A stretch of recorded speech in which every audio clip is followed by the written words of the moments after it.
I wanted to ask you not about your view about the relation between about kind of a moral judgment of Israel versus Hamas, but about I've seen you make some comparisons between Hamas and the African National Congress. Hmm. And to me, there are some pretty fundamental differences between Hamas and the African National Congress, which suggest Okay. that different groups that are fighting oppression, can have important moral differences between them based on their tactics and their Hmm. objectives.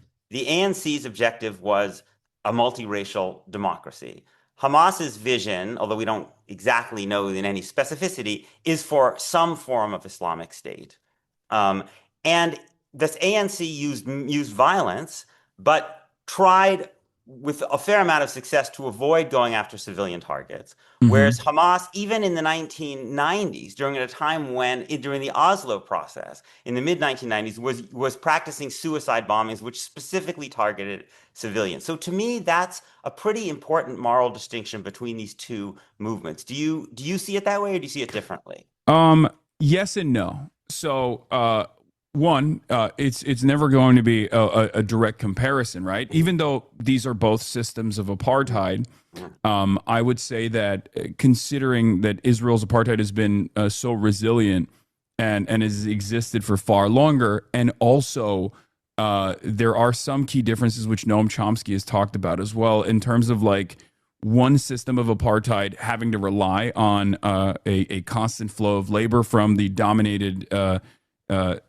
black labor force in South Africa versus the other system of apartheid actually wanting to exterminate by force or ethnically cleanse the land more so than utilize the Arab population as a labor force. Now, of course, there's still that still very much exists in Israel as well. You know, cheaper labor and whatnot. But I think Less so, those yeah. are yeah, but to a much lesser degree than like if given the option, I think many in the Israeli right, especially now, would say, yeah, get rid of everyone, get rid of all of the non-Jews in Israel and in the occupied territories, and then we can hire Thai workers or whatever if necessary, right? Like migrant workers. Um, Ironically, not dissimilar to the kafala system that exists in the Gulf, but that's a totally separate point. So there are significant differences. Now, you said Hamas's design is to create some form of Islamist governance, right? I don't know if we're working off of like the 1988 charter or if we're No, working off of the 2017. I'm revamp. talking Oh, about the 2017. Okay, 2017 charter, so not the just wanted 87. to clarify on that. Um, I think the highest priority for Hamas Mhm. isn't necessarily to have some Islamist form of governance, but Mhm. the end of or the dissolution of the Israeli occupation. Mhm. Their methods are obviously militant. It starts off as a Muslim Brotherhood charity, an Islamic charity. It's a cutout, and then it becomes a political party. It Mhm. becomes a militancy. Mhm. You mentioned that in the Oslo Accords they started utilizing suicide bombings and attacking civilians, and that was a big distinction. Um, this is true.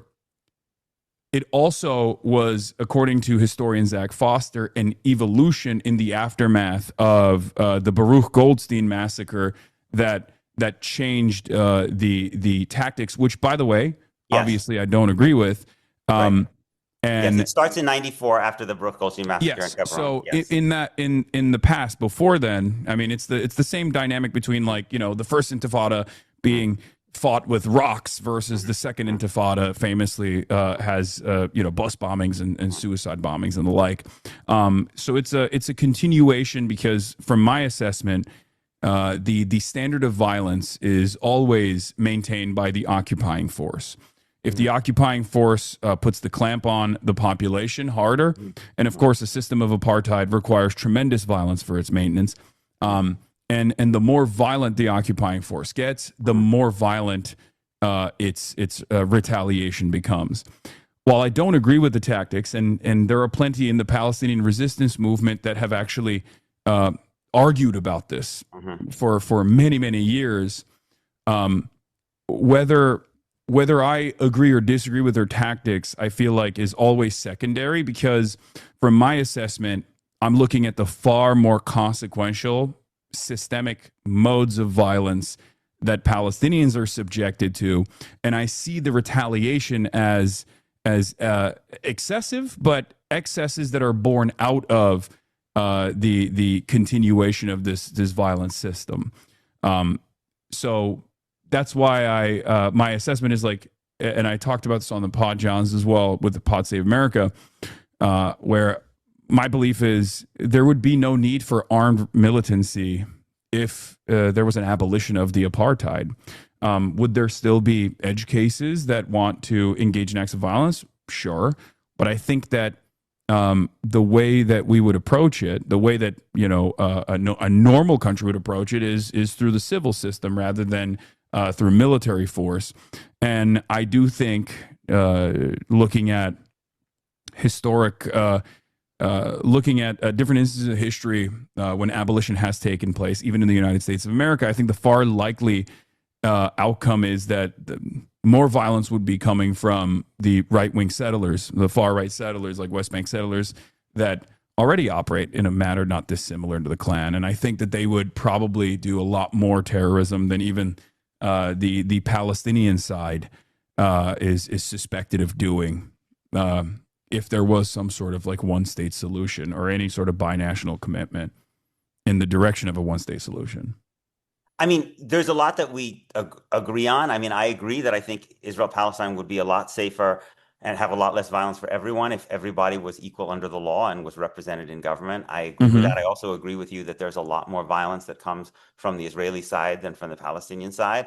But I'm still curious about it still seems to, and so yes, I think that the reason I'm talking more to you about Hamas is because on a lot of the stuff vis-a-vis what Israel does, I think you and I agree.